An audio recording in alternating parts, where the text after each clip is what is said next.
Hello दोस्तों, novel edit channel में आपका स्वागत है। आई होप आप लोग स्टोरी एंजॉय करेंगे। अध्याय 2751। एल्व्स छोटी घाटी से लौटे। वे विंजन हेड और विंजन एलीट्स को साथ लाए। साहिल द्वारा उन्हें अपाहिज करने के बाद वे अपनी लड़ने की क्षमता पूरी तरह खो चुके थे। वे एक साधारण एल्वन वुमन को भी नहीं हरा सकते थे, इसलिए वे भाग नहीं सके। क्वीन आइसर ने विंजन्स को तुरंत नहीं मारा। बेशक वह उन्हें छोड़ेगी भी नहीं। आखिरकार दोनों रेसेस के बीच गहरा हेट्रेड था, इसलिए एल्व्स सभी विंजन्स की मृत्यु चाहते थे। हालांकि उसने उन्हें मारने का चुनाव नहीं किया, क्योंकि वह एल्व्स के सैक्रिफिशियल सेरेमनी में उन्हें मृत्युदंड देने के अवसर की प्रतीक्षा कर रही थी। ये हर 100 साल में एक बार एल्व्स के पूर्वजों की पूजा करने का एक भव्य आयोजन था। इसलिए सैक्रिफिशियल सेरेमनी में विंजन्स को मृत्युदंड देना आइसे की ओर से एल्व्स के पूर्वजों के लिए एक भेद थी। पीढ़ियों से दोनों क्लैन्स के बीच चला आ रहा हेट्रेड अंततः समाप्त हो रहा था। इसके अलावा इसका अंत उसके हाथों हुआ। हालांकि एल्व्स ने इसे स्वयं नहीं किया था, क्या इससे कोई फर्क पड़ता था? जब तक वे बदला ले सकते थे, उन्होंने इसे कैसे किया यह महत्वहीन था।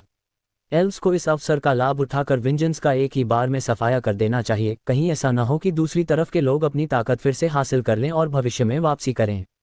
हालांकि मिस्टी फॉरेस्ट बहुत असाधारण था। एल्व्स अंदर जाने पर दिशा तक नहीं बता सकते थे। जहां विंजन्स रहते थे उस जगह को ढूंढना तो दूर की बात थी। इसके बारे में आइसा कुछ नहीं कर सकती थी।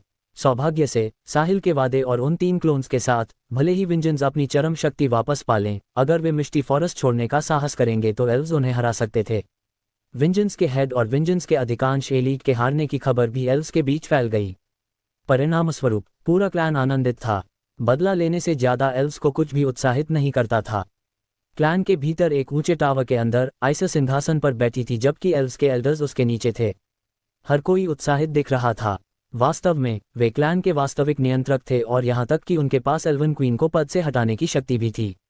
फिर भी वह पहले की बात थी। आज से आइसर एल्व्स के इतिहास में अपने क्लैन पर पूर्ण नियंत्रण रखने वाली पहली क्वीन बन जाएगी। यदि एल्डर्स काउंसिल उसे हटाना चाहती, तब भी वे नहीं हटा सकते थे। जब आइसर विंजन हेड और एलीट्स को वापस लाए तो उसकी प्रतिष्ठा अपने चरम पर पहुंच गई। यहाँ तक कि एल्डर्स काउंसिल के सम्मानित एल्डर्स भी केवल उसकी बराबरी करने की आशा कर सकते थे। आइसा, क्या तुमने वास्तव में विंजन हेड को पकड़ लिया है? एल्डर्स में से एक ने बेसब्री से पूछा। अन्य सभी एल्डर्स भी आशावान दिखे। क्या आप नहीं जानते? आइसा ने शांति से उत्तर दिया। ये पहली बार था जब उसे एल्वन एल्डर्स काउंसिल के खिलाफ एक प्रभावशाली और मनोवैज्ञानिक बढ़त हासिल थी। अध्याय 2752। ये पहली बार था जब उसने इन बूढ़े जिद्दी लोगों को ऐसे भाव दिखाते हुए देखा था। वे सब लोगों द्वारा फैलाए गए हैं, इसलिए वे विश्वसनीय नहीं हैं। हम इसे तुम्हारे मुंह से सुनना चाहते हैं, एक अन्य एल्डर ने जोड़ा। हाँ, हमें जरूरत है कि तुम इसे खुद कहो। उस स्थिति में मैं आपको बताऊंगी। न केवल हमने विंजन्स के हेड को पकड़ लिया है, बल्कि हमने अधिकांश विंजन एलीट्स को भी पकड़ लिया है, और वे सभी इस समय अपाहिज हैं। मैंने उन्हें इसलिए नहीं मारा क्योंकि मैंने सैक्रिफिशियल सेरेमनी में एल्वन पूर्वजों को सम्मानित करने के लिए विंजन्स के रक्त का उपयोग करने की योजना बनाई है, आइसा ने गहरी आवाज में कहा।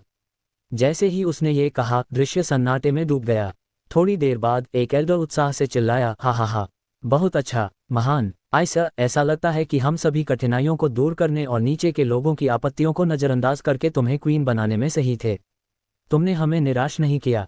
अन्य एल्डर्स ने भी उत्साहित भाव दिखाए। वे सभी क्लैन में अत्यधिक सम्मानित वृद्ध लोग थे, और अधिकांश ने एल्व्स के हेड के रूप में भी सेवा की थी। कोई विंजन्स को उनके दुष्स्वप्न के रूप में देख सकता था। पीढ़ियों से एल्व्स को परेशान करने वाला ये दुष्स्वप्न सुलझ गया था, तो वे उत्साहित क्यों न होते? आइसा, क्या तुम हमें विस्तार से बता सकती हो कि तुमने ये कैसे किया? विंजन्स के हेड और आधे से अधिक विंजन्स एलीट कोई मजाक नहीं हैं। अपनी ताकत के साथ वे हमारे क्लैन को पूरी तरह से नष्ट कर सकते हैं, एक एल्डर ने विनम्रता से पूछा। आइसा के व्यवहार ने इन जिद्दी एल्डर्स को पूरी तरह से जीत लिया था। उन्होंने केवल इतना सुना था कि आइसा ने विंजन्स के हेड को पकड़ने के लिए अपने लोगों का नेतृत्व किया था, इसलिए वे पुष्टि करने के लिए तुरंत आइसा के पास आए। वे क्या हुआ था इसकी विशिष्टताओं के बारे में ज्यादा नहीं जानते थे। अफवाह के लिए जिम्मेदार व्यक्ति पूरी कहानी कैसे जान सकता था? मैं बाद में आपको विशिष्ट प्रक्रिया का वर्णन करूंगी। उससे पहले मुझे आपको कुछ बहुत महत्वपूर्ण बताना है, आइसा ने गंभीरता से कहा। यह क्या है? मैंने एल्व्स का इनहेरिटेड बोल दे दिया। जैसे ही आइसा ने बोलना समाप्त किया, एल्डर ने सदमे में जोर से पूछा। क्या तुमने इनहेरिटेड बोल दे दिया? हाँ, मैंने इसे दे दिया, आइसा ने फिर से पुष्टि की। तुम एक एल्डर ने आइसा की ओर इशारा किया, लेकिन लंबे समय तक वे अवाक रहे। आमतौर पर यदि वह ऐसा कुछ कहती तो एल्वन एल्डर्स काउंसिल द्वारा उस पर बौछार कर दी जाती। वे शायद उसे सीधे एल्वन क्वीन के रूप में पद से हटा देते। हालांकि अब यह अलग था। आइसा ने अभी अभी विंजन हेड और अधिकांश एलीट्स को पकड़ा था। इसके अलावा उसने एल्व्स के पुराने रक्त प्रतिशोध का बदला लिया था। क्लैन के बीच उसकी प्रतिष्ठा अपने उच्चतम बिंदु पर पहुंच गई थी, इन एल्डर से कहीं अधिक। अब यदि आइसा के पद को हटाया जाना होता तो कोई भी क्लैन मेंबर सहमत नहीं होता। आइसा, क्या तुमने विंजन हेड को पकड़ने में मदद करने के लिए एक बड़े आदमी को बाहर आने के लिए आमंत्रित करने के लिए सौदेबाजी के चिप के रूप में बो का उपयोग किया? जिस व्यक्ति ने सवाल पूछा वह एल्व्स की ग्रेट एल्डर थी। साथ ही वह एल्डर्स काउंसिल की नेता भी थी और उसकी उच्च प्रतिष्ठा थी। हाँ और नहीं, आइसा ने स्पष्ट रूप से उत्तर दिया। आइसा, हमें सस्पेंस में रखना बंद करो। मुझे पता है कि तुम्हारे पास बो देने के अलावा कोई विकल्प नहीं रहा होगा। हमें विस्तार से बताओ कि क्या हुआ। यदि तुम वास्तव में विंजेंस के हेड और एलीट्स के बदले में इसका उपयोग करती हो तो हम तुम्हें दोष नहीं देंगे, लेकिन क्या तुमने विचार किया है कि बो के बिना क्या हम अभी भी लेले की प्रमुख ताकतों से सुरक्षित रूप से निपट सकते हैं? यह एक हार-हार की स्थिति है। दिन के अंत में एल्वन क्वीन के रूप में तुम्हें पल भर के लिए अपना गुस्सा निकालने के बजाय पूरे क्लैन के हितों पर विचार करना चाहिए, जिससे एल्व्स निष्क्रिय हो जाते हैं, ग्रेट एल्डर ने गंभीरता से कहा। एल्व्स की ग्रेट एल्डर के रूप में वह स्वाभाविक रूप से एल्व्स की वर्तमान स्थिति से बहुत वाकिफ थी। आइसा द्वारा कार्यान्वित विभिन्न नीतियां आज एल्व्स की उपलब्धियों के लिए अपरिहार्य थीं, लेकिन इनहेरिटेड बो ने भी एक महत्वपूर्ण भूमिका निभाई थी। एक बार इनहेरिटेड बो का डर खत्म हो जाने के बाद एल्व्स का भविष्य चुनौतीपूर्ण होगा। ग्रेट एल्डर, क्या आप जानते हैं कि मैंने बो किसे दिया? आइसा ने पूछा। किसे? ग्रेट एल्डर भ्रमित थी। अध्याय 2753। एक ओवरलॉर्ड को। ये सुनकर ग्रेट एल्डर सहित उपस्थित एल्वन एल्डर्स काउंसिल के सदस्य दंग रह गए। उन्होंने सोचा था कि आइसा ने एक पार्शल ओवरलॉर्ड को बाहर आने के लिए आमंत्रित करने के लिए एल्व्स के इनहेरिटेड बो का उपयोग किया था। हालांकि वह एक वास्तविक ओवरलॉर्ड निकला। क्या यह संभव था? सबको लगा कि यह असंभव है। ओवरलॉर्ड किस तरह का अस्तित्व था? वे पहले से ही लेलर के शिखर पर थे। पूरे लेवल 9 सिविलाइजेशन लेलर में केवल 5 ओवरलॉर्ड्स थे और उन्होंने बहुत पहले ही दुनिया की परवाह करना बंद कर दिया था। यहाँ तक कि एल्व्स का इनहेरिटेड बो भी उन्हें आमंत्रित करने के लिए पर्याप्त नहीं होगा। इसके अलावा पार्शल ओवरलॉर्ड के लिए 5 ओवरलॉर्ड से मिलना पहले से ही बहुत कठिन था, तो आइसा ने एक ओवरलॉर्ड को कैसे आमंत्रित किया? आइसा, क्या तुम सच कह रही हो? तुम्हें पता होना चाहिए कि जब ओवरलॉर्ड्स की बात आती है तो तुम लापरवाही से कुछ भी नहीं कह सकती, अन्यथा यह अनादर का अपराध होगा, ग्रेट एल्डर ने गंभीरता से कहा। चिंता न करें ग्रेट एल्डर, चूंकि मैं ये कहने का साहस करती हूँ इसलिए मैं इसकी जिम्मेदारी लेने का साहस भी रखती हूँ। मुझे डर नहीं है भले ही खबर बाहर निकल जाए, आइसा ने गंभीरता से उत्तर दिया। फिर तुमने 5 ओवरलॉर्ड्स में से किसे पाया? उनमें से कोई नहीं, आइसा ने अपना सिर हिलाया। उनमें से कोई नहीं। आइसा, क्या तुम्हें यकीन है कि तुम मजाक नहीं कर रही हो? हर कोई जानता है कि लेलर में केवल 5 ओवरलॉर्ड्स हैं। अब तुम हमें बता रही हो कि तुम्हें एक ओवरलॉर्ड की मदद मिली, लेकिन वह 5 लेलर रूलर्स में से एक नहीं है। क्या ये विरोधाभास नहीं है? ग्रेट एल्डर को ऐसा लगा जैसे उसे मूर्ख समझा जा रहा हो। ग्रेट एल्डर, जैसा कि कहा जाता है, हमेशा आपसे बेहतर लोग होते हैं। क्या आप 100% सुनिश्चित हैं कि लेलर में केवल 5 ओवरलॉर्ड्स हैं? यदि 5 ओवरलॉर्ड्स हैं तो छठा क्यों नहीं हो सकता? क्या कुछ ओवरलॉर्ड्स कम प्रोफाइल रखना और अंधेरे में छिपना पसंद नहीं कर सकते? आइसा ने पूछा। ग्रेट एल्डर अवाक रह गई। लेलर में केवल 5 ओवरलॉर्ड्स थे और हर कोई यह जानता था। हालांकि वह छठे की संभावना से इनकार नहीं कर सकती थी। आइसा, तुम कैसे सुनिश्चित हो सकती हो कि दूसरा पक्ष एक वास्तविक ओवरलॉर्ड है न कि एक पार्शल ओवरलॉर्ड? ग्रेट एल्डर ने पूछा। मुझे नहीं लगता कि एक पार्शल ओवरलॉर्ड मेरे बो के सोच से दागे गए तीर को इतनी आसानी से पकड़ सकता है और विंजेंस के हेड और अधिकांश एलीट्स को एक पल में अपाहिज भी कर सकता है। आप जानते हैं कि विंजेंस का हेड कमजोर नहीं है और उसने व्यक्तिगत रूप से ये भी स्वीकार किया कि वह एक ओवरलॉर्ड है। तो क्या मैं उससे मिल सकती हूँ? ग्रेट एल्डर आशान्वित दिखी। मैं आपसे कुछ भी वादा नहीं कर सकती। मुझे आपसे उसे मिलाने ले जाने से पहले मास्टर साहिल की अनुमति लेनी होगी। क्या वह अभी भी क्लैन में है? बिल्कुल, वह तब तक नहीं जाएगा जब तक उसने सैक्रिफिशियल सेरेमनी में भाग नहीं लिया है। इसके बाद आइसा ने उन्हें बताया कि बिना किसी विवरण को छोड़े क्या हुआ था। उसने यह नहीं कहा कि यह उसकी योजना थी और केवल इतना कहा कि साहिल का आगमन एक संयोग था। पूरी प्रक्रिया के दौरान एल्वन एल्डर्स काउंसिल ने राहत की सांस ली। यदि मास्टर साहिल समय पर प्रकट नहीं हुए होते तो एल्व्स को संभवतः भारी नुकसान उठाना पड़ता। आइसा, क्या तुमने एल्व्स के भविष्य के बारे में सोचा है? बो के बिना एल्व्स के पास उनका डर होगा। बेशक, भले ही हमारे पास अभी भी बो हो, तुमने अंतिम सोच को सक्रिय कर दिया है, इसलिए इसे बेकार माना जाता है। एल्व्स जीवित रहना कैसे जारी रख सकते हैं? ग्रेट एल्डर ने चिंतित होकर पूछा। अन्य एल्डर्स भी चिंतित दिखे। वेंजेंस से बदला लेना निश्चित रूप से संतोषजनक था, लेकिन भविष्य में एल्व्स का क्या होगा? अध्याय 2754। आइसर इस पर मुस्कुराए। ग्रेट एल्डर और अन्य एल्डर्स, चिंता न करें। हालांकि मास्टर साहिल ने बोल ले लिया, लेकिन उन्होंने मुझसे वादा किया कि वह हमेशा किसी भी आक्रमण से हमारी रक्षा करेंगे।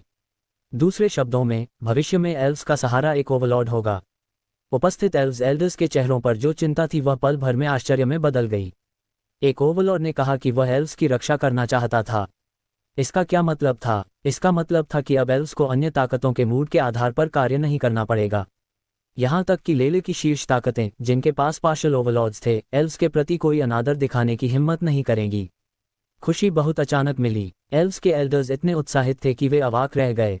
आइसर, क्या ये सच है? क्या मास्टर साहिल ने वास्तव में हमेशा हमारी रक्षा करने का वादा किया है? ग्रेट एल्डर ने फटी आंखों से पूछा। बिल्कुल, मैं इस तरह की बात पर मजाक करने की हिम्मत नहीं करूंगी, आइसर ने दृढ़ता से उत्तर दिया। तो क्या मास्टर साहिल ने कोई टोकन छोड़ा है? कुछ ऐसा जो एल्व्स के मुसीबत में होने पर उन्हें सूचित कर सके?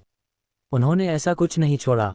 आइसर के बोलना समाप्त करने के बाद उसने विभिन्न एल्डर्स की आंखों में निराशा देखी और अपनी बात जारी रखी। लेकिन मास्टर साहिल ने 3 बक्से छोड़े हैं जिनमें उनके क्लोन सीलबंद हैं। उन्होंने कहा कि जब एल्व्स खतरे में हों तो हम सील खोल सकते हैं और क्लोन्स को बुला सकते हैं। क्लोन 1 घंटे तक रह सकता है और उसकी ताकत मास्टर साहिल के समान है, जो सभी संकटों को हल करने के लिए पर्याप्त है। इसके अलावा मास्टर साहिल ने यह भी कहा कि अगर हमारे पास खत्म हो जाएं तो हम उनसे और मांग सकते हैं। लगभग एक ही समय में सभी एल्डर्स ने गहरी सांस ली। एक ओवरलॉर्ड की शक्ति वाला क्लोन, ये इनहेरिटेड बो से कहीं अधिक डरावना था। इसके अलावा उनमें से 3 थे। इस क्षण ग्रेट एल्डर के मन में एक विचार आया। एल्व्स भी आइसर के नेतृत्व में प्रमुखता की ओर बढ़े। ऐसे मजबूत समर्थन के साथ, एल्व्स के अद्वितीय संसाधनों के साथ, क्लैन के लिए उदय न होना कठिन होगा। आइसर, क्या तुम हमें वह बक्सा दिखा सकती हो जो मास्टर साहिल के क्लोन को सील करता है? मुझे गलत मत समझना, हमारा इसे अपने लिए लेने का कोई इरादा नहीं है। हम बस इसे देखना चाहते हैं। आखिरकार यह एक ओवरलॉर्ड का क्लोन है, एक एल्डर ने सावधानी से कहा। अन्य एल्डर्स ने बात नहीं की, लेकिन वे अपनी आंखों में प्रत्याशा के भाव को छिपा नहीं सके। बिल्कुल, आइसर ने 3 उत्तम छोटे लकड़ी के बक्से निकाले और उन्हें एल्डर्स को सौंप दिए। वह चिंतित नहीं थी कि दूसरा पक्ष उसे बक्से वापस नहीं करेगा। उन्हें सील को हटाने और साहिल के क्लोन को बुलाने के लिए एक अनूठी विधि का उपयोग करना चाहिए, अन्यथा ये बेकार होगा। हालांकि ये एल्डर्स जिद्दी थे, फिर भी वे पूरे दिल से एल्व्स के बारे में चिंतित थे। वे एल्व्स के लिए सब कुछ बलिदान कर देंगे। अन्यथा आइसर साहिल के क्लोन्स के बारे में किसी को नहीं बताती, सबको दिखाना तो दूर की बात थी। ग्रेट एल्डर ने सावधानी से उनमें से एक को लिया और उसे ध्यान से देखना शुरू किया। थोड़ी देर उसे देखने के बाद उसे कुछ खास नहीं मिला, इसलिए उसने जोर से पूछा, आइसर, मैं इसे कैसे खोलूं? ग्रेट एल्डर, यदि आप मास्टर साहिल के क्लोन को बुलाना चाहती हैं, तो आपको उस अनूठी तकनीक का उपयोग करना होगा जो उन्होंने मुझे सिखाई थी। ये बेकार होगा, भले ही दूसरे बक्से को ले लें। मैं समझ गई। ग्रेट एल्डर को अचानक एहसास हुआ। उसने यह नहीं पूछा कि सील को कैसे तोड़ा जाए, और उसे पूछने की जरूरत भी नहीं थी। ये शक्तिशाली निवारक एल्विन क्वीन के हाथों में रखना सबसे अच्छा होगा, ठीक वैसे ही जैसे इनहेरिटेड बो। अध्याय 2755। विंजेंस वाली घटना के बाद से एल्विन क्लैन आनंदित रहा है। साहिल के वादे और 3 ओवरलॉर्ड क्लोन्स के साथ आइसर निर्णय लेने में साहसी हो गई। वह एक भागे हुए जंगली घोड़े की तरह थी और बिना किसी पाबंदी के सब कुछ करती थी। सबसे पहले लेले की प्रमुख ताकतों के एस की सेवा करने वाली एल्विन विमेन को वापस बुला लिया गया। साथ ही उसने प्रशिक्षण संस्थानों को भंग कर दिया। अब से एल्व्स को अन्य ताकतों को खुश करने के लिए इन साधनों पर भरोसा करने की आवश्यकता नहीं थी। उन्हें केवल अपनी ताकत विकसित करने की आवश्यकता थी। आइसर के कदम ने सीधे लेले की प्रमुख ताकतों के एस को भ्रमित कर दिया। उन्हें अंदाजा नहीं था कि क्या हो रहा है। हालांकि वे स्पष्ट रूप से एल्व्स के रवैये में बदलाव महसूस कर सकते थे। सबसे अच्छा प्रमाण उनके मूल लाभों का अंत था। वे सभी युवा और ऊर्जा से भरे हुए थे, इसलिए वे केवल सैक्रिफिशियल सेरेमनी में भाग लेने के लिए एल्विन फॉरेस्ट नहीं आए थे। इसके बजाय यह एल्विन विमेन के लिए था। परिणामस्वरूप उन्हें कुछ नहीं मिला। वह कैसे संभव था? धीरे धीरे कुछ लोगों ने एकजुट होना और एल्व्स पर दबाव डालना शुरू कर दिया। प्रमुख ताकतों के एस की नज़र में वे उपस्थित होकर एल्व्स को बहुत सम्मान दे रहे थे। हालांकि उनकी उपेक्षा की गई थी। क्या एल्व्स ने सोचा कि वे कमजोर थे? एल्व्स सिर्फ एक छोटा क्लैन था और उन्होंने एक ही समय में इतनी सारी ताकतों को नाराज करने की हिम्मत की। वे मौत मांग रहे थे। एज ने सोचा कि जैसे ही वे बोलेंगे, एल्व्स माफी मांगने और बेहतर लाभ देने के लिए दौड़ते हुए आएंगे। हालांकि ये बिल्कुल विपरीत था। आइसर ने लेलर की प्रमुख ताकतों के एस के सभी दबावों को नज़रअंदाज कर दिया।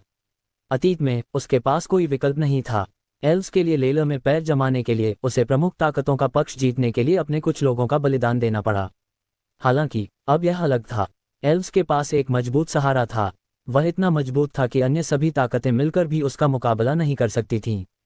अब जब उनके पास इतनी प्रभावशाली पृष्ठभूमि थी, तो क्या एल्व्स को अभी भी प्रमुख ताकतों के सामने विनम्र होने की आवश्यकता होगी? बिल्कुल नहीं। जैसे जैसे समय बीतता गया, एल्व्स के सैक्रिफिशियल सेरेमनी का दिन करीब आता गया। प्रमुख ताकतों के एज अब और बर्दाश्त नहीं कर सके। सबसे अधिक शक्ति वाले ए के नेतृत्व में वह और उसके लोग एल्व्स की फॉरबिडन लैंड में घुस गए। यहाँ कोई घने विशाल पेड़ नहीं थे, बस ऊंचे टावर थे। यह उन जगहों में से एक था जहां एल्व्स बाहरी लोगों को प्रवेश करने की अनुमति नहीं देते थे। इसके बारे में खबर मिलने के बाद आइसर टावर पर दिखाई दी और नीचे प्रमुख ताकतों के एज की ओर देखा। क्वीन आइसर, इसका क्या मतलब है? शीर्ष शक्ति के एज में से एक ने पूछा। आप ऐसा क्यों कह रहे हैं मास्टर बर्डविसल? आइसर ने भ्रमित होने का नाटक किया। वह टावर के नीचे मौजूद सभी लोगों को नहीं पहचानती होगी, लेकिन आइसर उन सभी को जानती थी जिन्हें शीर्ष ताकतों द्वारा भेजा गया था। दिखावा बंद करो, तुम जानती हो कि तुमने क्या किया है। मैं अभी तुमसे पूछूंगा कि क्या एल्व्स सबके खिलाफ जाने के लिए दृढ़ हैं। तुम्हें इसके बारे में सावधानी से सोचना होगा। यहाँ के लोगों की कुल संख्या में लेलर की आधी से अधिक ताकतें शामिल हैं। क्या तुम हमें नाराज करना बर्दाश्त कर सकती हो, या तुम पूरे लेलर की सार्वजनिक दुश्मन बनना चाहती हो? मास्टर बर्डविसल ने उपहास के साथ कहा। मास्टर बर्डविसल सही हैं क्वीन आइसर, चूंकि आपने हमें यहाँ एल्व्स के सैक्रिफिशियल सेरेमनी में भाग लेने के लिए आमंत्रित किया है, हम आपके मेहमान हैं। आपके लिए ऐसा करना थोड़ा अनैतिक नहीं है? यदि आप आज हमें उचित उत्तर नहीं देती हैं तो हम नहीं जाएंगे, एक अन्य शीर्ष शक्ति के ए ने जोड़ा। हाँ, हमें एक उचित स्पष्टीकरण चाहिए, अन्यथा आप सबकी दुश्मन होंगी। अन्यों ने सहमति में बात की। यदि यह पहले की बात होती तो इतनी सारी ताकतों के एस द्वारा दबाव डाले जाने के बाद आइसर घबरा जाती। हालांकि अब यह अलग था। चूंकि उसके पास एक सहारा था, इसका मतलब था कि वह आश्वस्त थी। एल्व्स को अब साहिल नाम के एक शक्तिशाली व्यक्ति का समर्थन प्राप्त था। तो वह इन छोटी मछलियों से क्यों परेशान होगी? भले ही प्रमुख ताकतों के प्रमुख उसके पास आते, वह नहीं डरती। अध्याय 2756। युवा और अपरिपक्व एज का तो जिक्र ही क्या। कोई नहीं जानता था कि आज यहाँ मौजूद लोगों में से कितने भविष्य में अपनी अपनी ताकतों के प्रमुख बनेंगे। शायद उनमें से 1% भी नहीं। यदि वे किसी प्रमुख ताकत का प्रमुख बनना चाहते थे तो प्रतिस्पर्धा भयंकर होगी। प्रतिभा, क्षमता, दिमाग, परिष्कार और भाग्य सभी अपरिहार्य थे। आइसर ने नहीं सोचा था कि ये लोग, जो पूरे दिन मामूली चीजों के बारे में सोचते थे, उनके पीछे की ताकतों के वास्तविक प्रमुख बन सकते हैं। यहाँ मौजूद हर कोई स्वाभाविक रूप से हमारा मेहमान है। हमने आपके साथ दुश्मन बनने के बारे में कभी नहीं सोचा है, और हमने हमेशा आपके साथ अपने संबंधों को सावधानीपूर्वक बनाए रखा है। स्पष्टीकरण के लिए, मैं आपको सैक्रिफिशियल सेरेमनी के बाद एक दूंगी और मैं सुनिश्चित करती हूँ कि आप सभी संतुष्ट होंगे, इसलिए कृपया धैर्य रखें। आइसर ने शांति से कहा। वह इन एज के साथ झगड़ा नहीं करना चाहती थी जो प्रमुख ताकतों का प्रतिनिधित्व करते थे। इसकी आवश्यकता नहीं होगी। हालांकि साहिल ने हमेशा के लिए एल्व्स की रक्षा करने का वादा किया था, लेकिन उन्हें बहुत बार परेशान करना अच्छा नहीं होगा।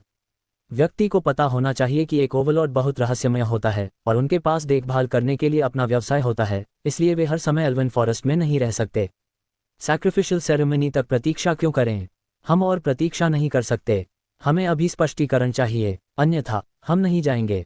क्या ये सही है? हाँ, हमें अभी स्पष्टीकरण चाहिए। स्पष्ट करो। दृश्य अराजक था। जो लोग एल्वन फॉरेस्ट आने के योग्य थे, उनकी अपनी अपनी ताकतों में उच्च स्थिति थी।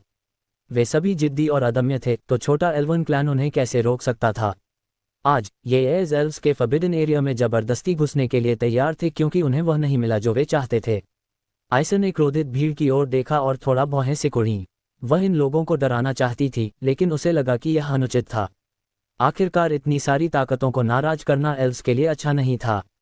उसे क्या करना चाहिए? आइसर कुछ समय के लिए मन नहीं बना सकी। उसके सामने दो रास्ते थे।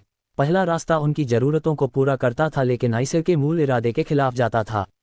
तब उसके पास कोई विकल्प नहीं था, लेकिन अब जब उसके पास एक ओवरलॉर्ड का समर्थन था, तो उसे उस शिकायत को क्यों झेलना चाहिए?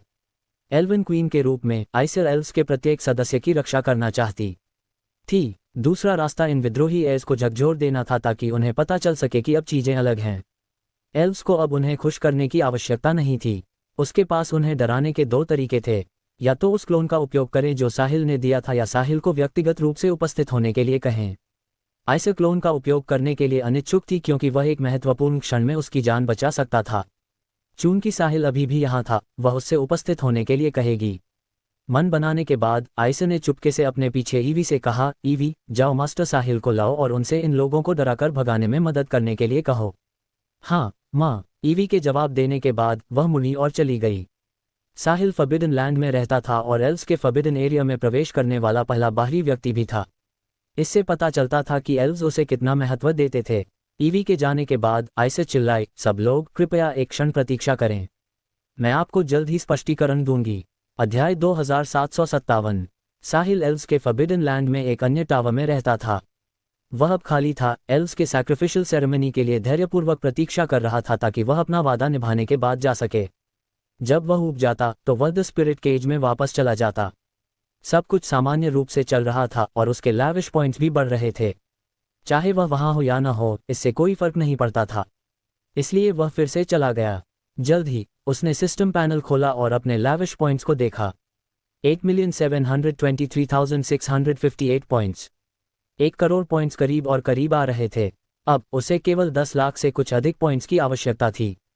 एक बार जब उसके लैविश पॉइंट्स 1 करोड़ तक पहुंच जाएंगे तो साहिल अपनी बॉडी को अपग्रेड कर सकता है और एक हेवनली ओवरलॉर्ड बन सकता है।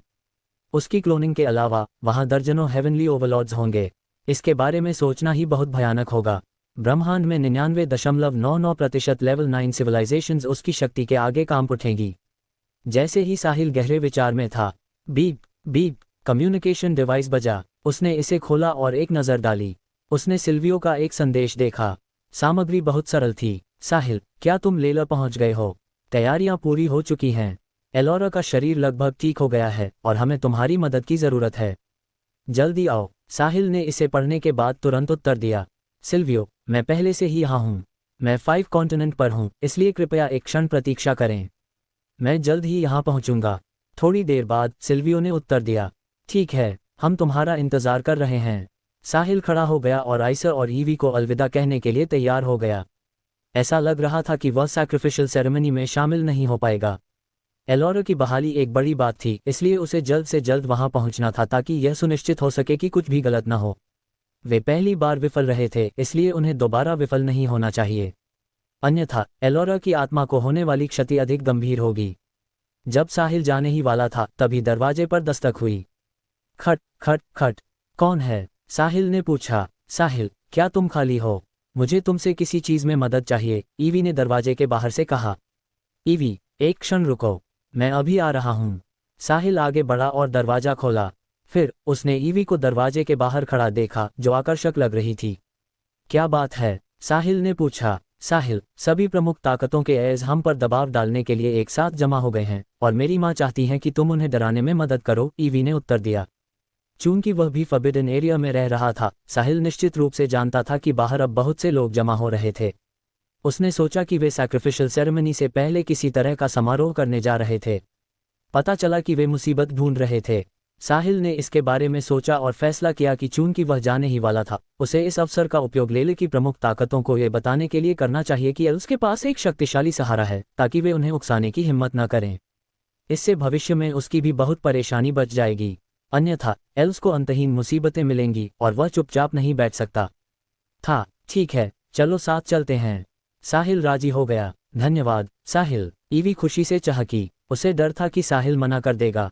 मूर्ख लड़की, तुम मुझे धन्यवाद क्यों दे रही हो? मैंने तुम्हारी माँ से वादा किया था कि जब तक मैं यहाँ हूँ मैं एल्व्स की रक्षा करूँगा। यदि भविष्य में तुम्हारे पास कुछ और हो तो बस मुझे बताना और मैं जल्द से जल्द तुम्हारी मदद करूँगा। हाँ, मैं समझ गई साहिल, ईवी मुस्कुराए। एल्व्स के फॉरबिडन एरिया के बाहर समय धीरे धीरे बीतता गया। अध्याय 2758। प्रमुख ताकतों के एज का धैर्य धीरे धीरे खत्म हो रहा था। वे आमतौर पर वे लोग थे जिनका इंतजार किया जाता था, वे कब दूसरों का इंतजार करते थे। क्वीन आयशा, इसका क्या मतलब है? आप क्या योजना बना रही हैं? यदि आप स्पष्ट नहीं करती हैं तो हम अंदर घुस जाएंगे।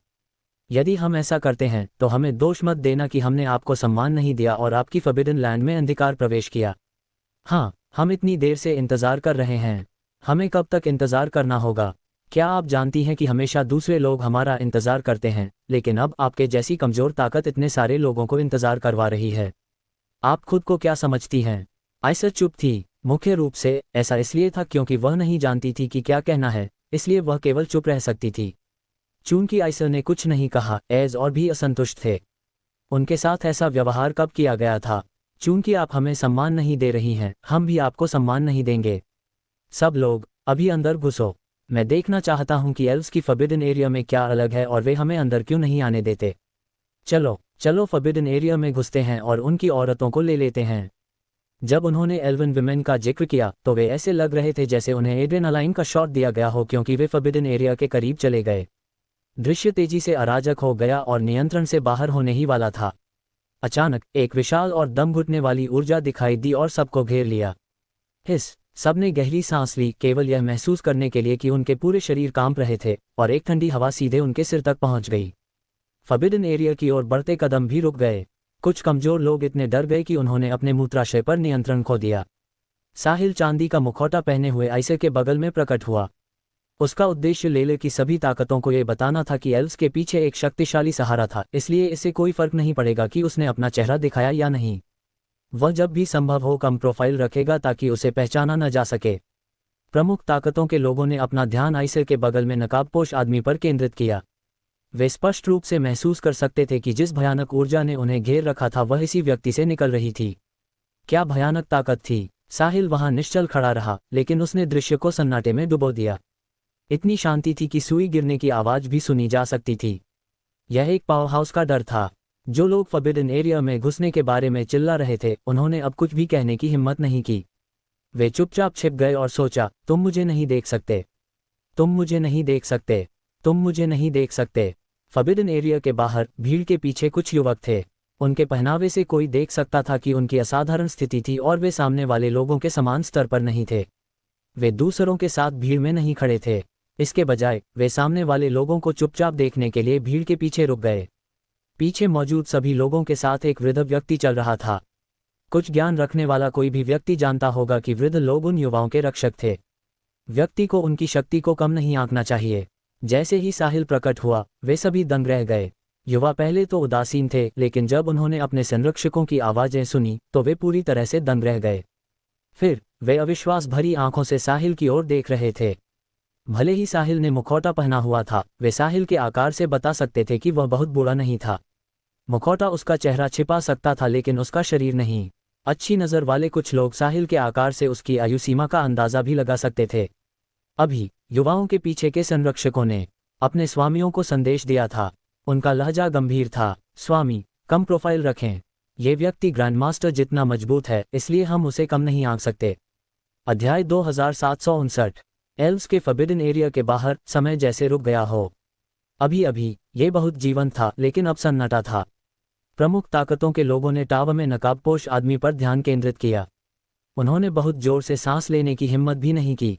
डर ने उन्हें जकड़ लिया था, जिसमें लेले की शीर्ष 10 ताकतों के एस भी शामिल थे। वे समझ गए कि उनके संरक्षकों ने क्या कहा।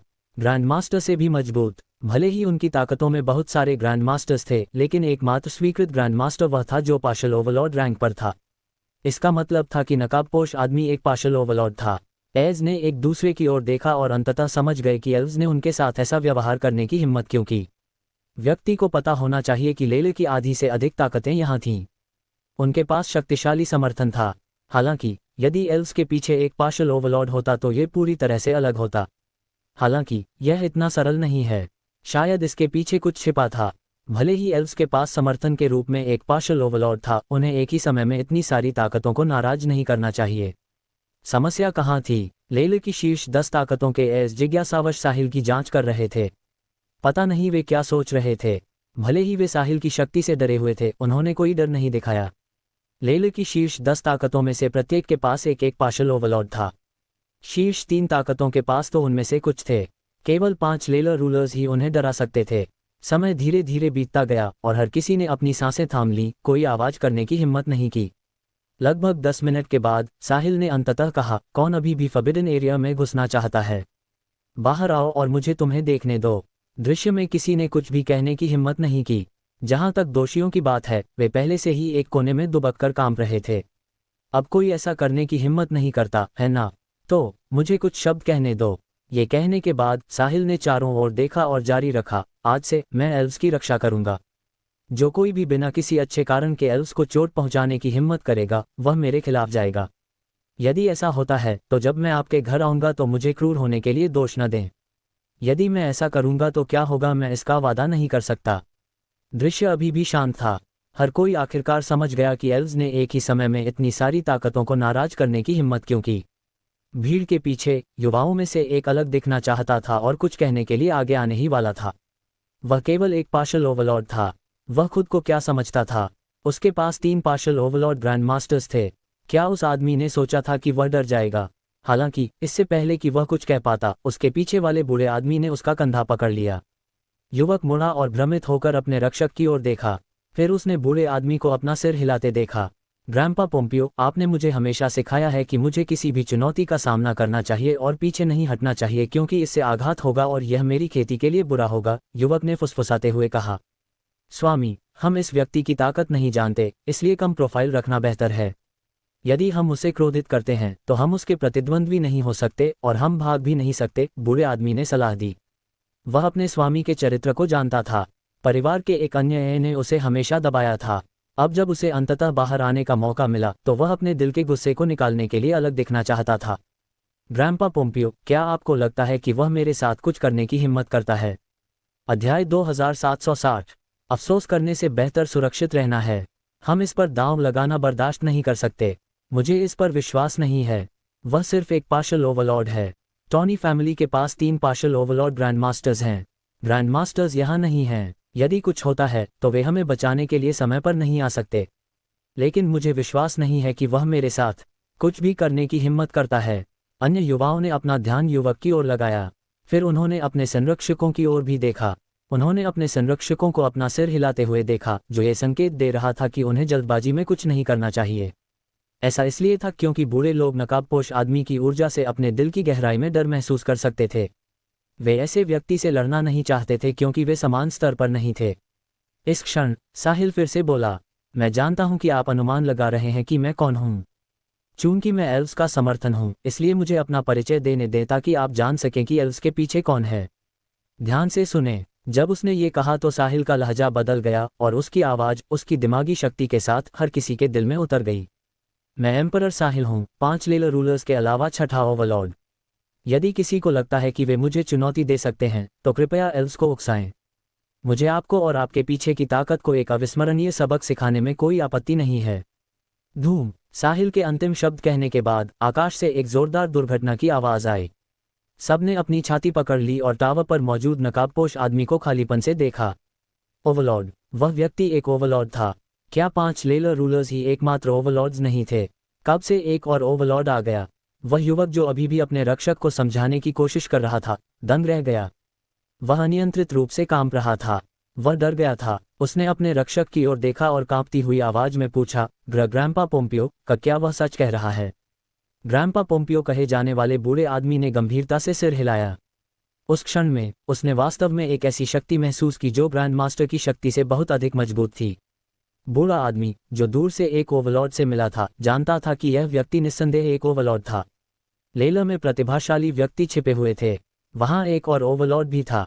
वह बहुत युवा भी लग रहा था। पता नहीं किस ओवरलॉर्ड ने उसे तैयार किया था। 5 लेला रूलर्स के अलावा कोई अन्य शक्ति किसी ओवरलॉर्ड को तैयार नहीं कर सकती थी। अपने रक्षक का सकारात्मक उत्तर मिलने के बाद युवक ने अपने दिल के डर को छिपाना बंद कर दिया। उसका शरीर ढीला पड़ गया और वह जमीन पर गिर गया। यदि ग्रैंपा पोम्पियो ने उसे नहीं रोका होता तो उसने एक ओवरलॉर्ड से बहस की होती। यदि उसने एक ओवरलॉर्ड को नाराज किया होता तो उसके परिवार के 3 पार्शल ओवरलॉर्ड्स भी उसे नहीं बचा सकते थे। जहां तक एक तरफ के अन्य एस की बात है, वे भी डरे हुए थे। एक पल ऐसा आया था जब वे भी सुर्खियों में रहने और अपनी प्रतिष्ठा बढ़ाने के लिए कुछ कहना चाहते थे। शुक्र है कि उन्होंने ऐसा नहीं किया। यदि नहीं तो उन्हें पता भी नहीं चलता कि वे कैसे मरे। दृश्य में मौजूद अधिकांश लोगों ने अनुमान लगाया कि पार्शल ओवरलॉर्ड और ओवरलॉर्ड में उतना अंतर नहीं था। वे इसे महसूस करने के लिए बहुत कमजोर थे। पार्शल ओवरलॉर्ड्स और ओवरलॉर्ड्स दोनों ही उन्हें तुरंत दबा सकते थे।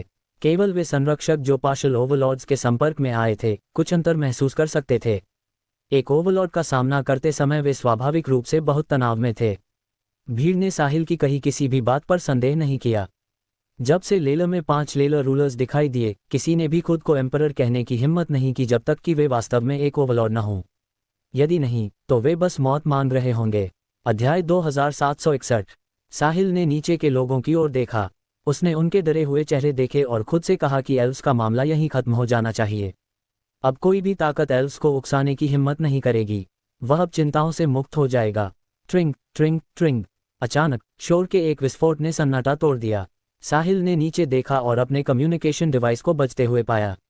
जब उसने देखा कि वह सिल्वियो था तो वह थोड़ा दंग रह गया। उसने कुछ समय पहले ही उससे संपर्क किया था और अब वह फिर से कॉल कर रहा था। जरूर कुछ जरूरी बात होगी।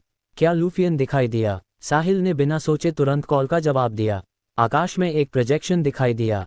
वह सिल्वियो था, जो 5 लेलर रूलर्स का प्रमुख था।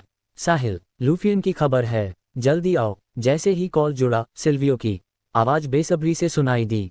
ठीक है सिल्वियो, मैं तुरंत वहां पहुंच जाऊंगा, साहिल ने उत्तर दिया। तुमने मुखौटा क्यों पहना है? सिल्वियो ने ध्यान दिया कि साहिल ने चांदी का मुखौटा पहना था। ये कुछ नहीं है, इसे पहनना मजेदार है, साहिल ने उत्तर दिया। तुम्हारे बगल में वह कौन है? सिल्वियो ने साहिल के बगल में खड़ी एल्विन क्वीन आइसर को देखा। यह मेरी दोस्त एल्विन क्वीन आइसर है, साहिल ने उसका परिचय कराया। एल्विन क्वीन, लेलर की रेसर्स में से एक। मैंने इतने लंबे समय से ध्यान नहीं दिया है कि मुझे बहुत सी चीजें याद नहीं हैं। एल्व्स 5 कॉन्टिनेंट पर हैं और मैं भी 5 कॉन्टिनेंट पर हूँ। सिल्वियो, मैं यहाँ काम खत्म करूंगा और तुरंत आ जाऊंगा। ठीक है, मैं तुम्हारा इंतजार करूंगा, जितनी जल्दी हो सके आओ। जरूर। दोनों के बीच बातचीत संक्षिप्त थी, लेकिन वहां मौजूद सभी लोगों ने इसे स्पष्ट रूप से सुना। वह वृद्ध व्यक्ति एम्परर सिल्वियो था, जो 5 लेलर रूलर्स का प्रमुख था, है ना? 5 शासकों में वह सबसे मजबूत और सबसे वरिष्ठ था। यदि साहिल की पहचान के बारे में कोई संदेह था तो वे सभी संदेह दूर हो गए। वह निश्चित रूप से एम्परर सिल्वियो से संबंधित था और उन्हीं के द्वारा प्रशिक्षित था। मास्टर साहिल, क्या वह एम्परर सिल्वियो थे? एल्विन क्वीन आइसर ने सदमे में पूछा। हाँ, वह सिल्वियो है, 5 लेलर रूलर्स में से एक। साहिल ने सिर हिलाया। कर क्या ये वास्तव में वही है? न केवल उसने मेरे बारे में पूछा, बल्कि उसे लेलर में एल्व्स भी याद थे। वह वास्तव में हमें याद रखता है।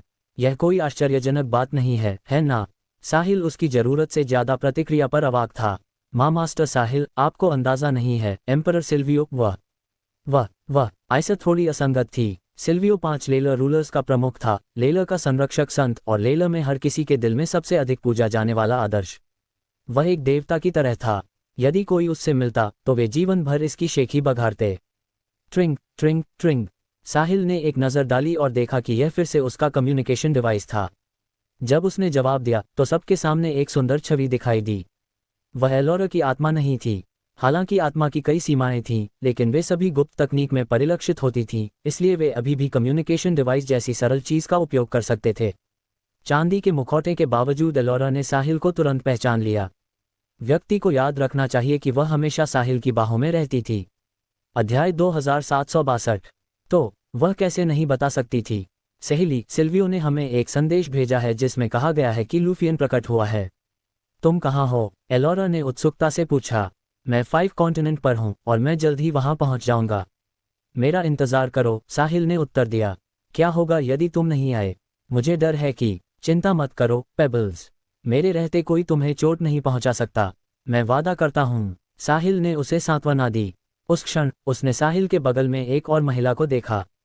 वह सबसे स्त्रीत्व वाली महिला थी जिसे एलोरा ने देखा था। उसका शरीर और चेहरा दोनों असाधारण थे, विशेष रूप से उसके नुकीले कान। वे उसे विदेशी लुक दे रहे थे। सहेली, वह बड़ी बहन कौन है? एलोरा ने उत्सुकता से पूछा। हालांकि वह लंबे समय तक जीवित रही थी, एलोरा ने द स्पिरिट केज में अपने अनुभव के कारण फिर से एक बच्चे जैसा महसूस किया। उसका पिछला अलग थलग व्यक्तित्व भी काफी बदल गया था। एलोरा अतीत में कभी भी किसी को इतने प्यार से संबोधित नहीं करती। इससे पता चलता है कि द स्पिरिट केज के अनुभव ने एलोरा पर बहुत प्रभाव डाला और वह भी ऐसे बदलावों को स्वीकार करने के लिए तैयार थी। बेशक उसने ये बदलाव केवल तभी दिखाया जब वह साहिल के साथ थी। वह दूसरों के सामने अभी भी वही ठंडी एलोरा थी। हालांकि एलोरा को कोई अंदाजा नहीं था कि उसके पीछे अनगिनत लोग थे और वे सभी उसे हैरान चेहरों के साथ देख रहे थे। साहिल इससे बेफिक्र था। उसके लिए एलोरा बस पेबल्स थी, छोटी लड़की, इसलिए उसके लिए क्वीन आइसर को वैसा बुलाना ठीक था। यह मेरी दोस्त एल्विन क्वीन आइसर है। साहिल ने फिर से आइसर का परिचय कराया। एल्विन क्वीन, वह बहुत सुंदर है, एलोरा ने प्रशंसा की। पेबल्स, जाओ और अब सिल्वियो के साथ मिलो। मैं चीजों को संभालने के बाद जल्द ही वहां पहुंच जाऊंगा। ठीक है, फिर हम तुम्हारा इंतजार करेंगे। कॉल समाप्त हो गया। हालांकि हर कोई अभी भी साहिल को खालीपन से देख रहा था। थोड़ी देर बाद आइसन ने पूछा, माँ मास्टर साहिल, अभी वह कौन थी? तुम एलोरा को नहीं जानती? साहिल ने पूछा। उसे लगा कि चूंकि 5 लेलर रूलर्स लेलर में इतने प्रसिद्ध हैं, इसलिए यह असंभव होगा कि वे उन्हें न जाने। मैं जानती हूँ, मुझे बस यह उम्मीद नहीं थी कि एम्प्रेस एलोरा मुझे बड़ी बहन कहेगी। वह मुझसे बहुत बड़ी है और मैं बचपन से ही एम्प्रेस एलोरा की किंवदंतियां सुनते हुए बड़ी हुई हूँ। मैंने किसी दिन उसके जैसी बड़ी हस्ती बनने का सपना देखा था। एम्प्रेस एलोरा लेले की सभी महिलाओं के लिए एक रोल मॉडल भी है। ठीक है, साहिल ने एक पल के लिए सोचा और समझाया, एलोरा के साथ एक दुर्घटना हो गई थी जिससे उसके चरित्र में बड़ा बदलाव आया। फिलहाल उसे एक छोटी लड़की की तरह ही समझो। मैं समझ गई। आइसन ने ऐसे देखा जैसे वह समझ गई हो। यदि साहिल और सिल्वियो के बीच की कॉल सामान्य थी, तो उसके और एलोरा के बीच की बातचीत ने सभी को पूरी तरह से दंग कर दिया था। 5 लेलर रूलर्स में एकमात्र महिला एम्प्रेस एलोरा इतनी बचकानी थी। उसने साहिल को सहेली भी कहा। यदि वह उसे साहिल कहती तो ठीक होता, लेकिन सहेली सुनने में थोड़ा। सिर्फ 2 फोन कॉल के साथ साहिल ने 5 लेलर रूलर्स के रहस्य को उजागर कर दिया था और सभी को शक्तिशाली ओवरलॉर्ड्स की वास्तविकता दिखा दी थी। पता चला कि ओवरलॉर्ड्स का भी एक छिपा हुआ पक्ष होता है। वे साधारण लोगों से अलग नहीं थे। 5 लेलर रूलर्स भी इंसान थे, लेकिन वे अधिक शक्तिशाली थे। वे भी नीचे से कदम दर कदम ऊपर चढ़े। कोई भी ओवरलॉर्ड पैदा नहीं हुआ था। अध्याय 2763। ओवरलॉर्ड साहिल से डरे हुए सभी प्रमुख ताकतें आज्ञाकारी रूप से वापस चली गईं और एल्व्स के सैक्रिफिशियल सेरेमनी के शुरू होने का शांति से इंतजार करने लगीं। साथ ही उन्होंने अपने परिवारों को रिपोर्ट दी कि क्या हुआ था। जल्द ही लेलर में निश्चित रूप से भूकंप आएगा। 5 लेलर रूलर्स के अलावा लेलर में एक और शक्तिशाली ओवरलॉर्ड प्रकट हुआ था। यह कोई छोटी बात नहीं थी। फिर भी इस सब का साहिल से कोई लेना देना नहीं था। वह एल्विन क्वीन आइसर और एल्विन प्रिंसेस ईवी को विदा कर रहा था। साहिल, क्या तुम अब जा रहे हो? ईवी ने अनिच्छा से पूछा। हाँ, तुमने भी सुना, सिल्वियो को मेरी ज़रूरत है, इसलिए मुझे तुरंत वहां पहुंचना होगा। मैं समारोह में शामिल नहीं हो पाऊंगा। मुझे माफ करना, साहिल ने उत्तर दिया। मास्टर साहिल, कृपया ऐसा न कहें। आपने हमारी बहुत मदद की है। आपके बिना एल्व्स अभी भी विनम्रता से जी रहे होते और उन्हें सफल होने का मौका कभी नहीं मिलता। हम आपकी दयालुता का कर्ज कभी नहीं चुका पाएंगे। यह एल्विन फॉरेस्ट का विशेष उत्पाद है, वाटर ऑफ लाइफ। मुझे उम्मीद है कि यह आपके काम आएगा। कृपया इसे स्वीकार करें। आइसन ने साहिल को हथेली के आकार की एक लौकी देते हुए कहा। हालांकि यह छोटी लग रही थी, स्पेस स्टोन की तरह इसके भीतर स्पेस लॉ का एक निशान छिपा था। यह अपनी प्रत्यक्ष क्षमता से कहीं अधिक तरल रख सकती थी। आप बहुत दयालु हैं, सुश्री आइसर। वाटर ऑफ लाइफ आपके लिए उपयोगी है, लेकिन मेरे लिए नहीं।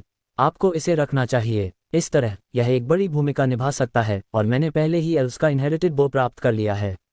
वह मेरे लिए पर्याप्त है, साहिल ने मना कर दिया। एक पार्शल हेवनली ओवरलॉर्ड के रूप में वाटर ऑफ लाइफ उसके किसी काम का नहीं था।